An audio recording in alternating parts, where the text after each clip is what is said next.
श्री कैलास पाटील घाडगे, डॉक्टर किरण लहानमोठे, मी कैलास अनुराधा बाळासाहेब घाडगे पाटील विधानसभेचा सदस्य म्हणून निवडून आलो असल्याने ईश्वर साक्षी शपथ घेतो की कायद्याद्वारे स्थापित झालेल्या अशा भारतीय संविधानाबद्दल मी खरी श्रद्धा व निष्ठा बाळगीन, भारताची सार्वभौमता व एकात्मता उन्नत राखीन आणि आता जे कर्तव्य मी हाती घेणार आहे ते निष्ठापूर्वक पार पाडीन.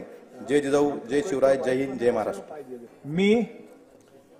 मी नितीन भिकनराव देशमुख विधानसभेचा सदस्य म्हणून निवडून आले असल्याने ईश्वर साक्षी शपथ घेतो की कायद्याद्वारे स्थापित झाल्या अशा भारतीय संविधानाबद्दल मी खरी श्रद्धा व निष्ठा बाळगेन, भारताची सार्वभौमता व एकात्मता उन्नत राखेन आणि आता जे कर्तव्य मी हाती घेणार आहे ते निष्ठेपूर्वक पार पाडेन.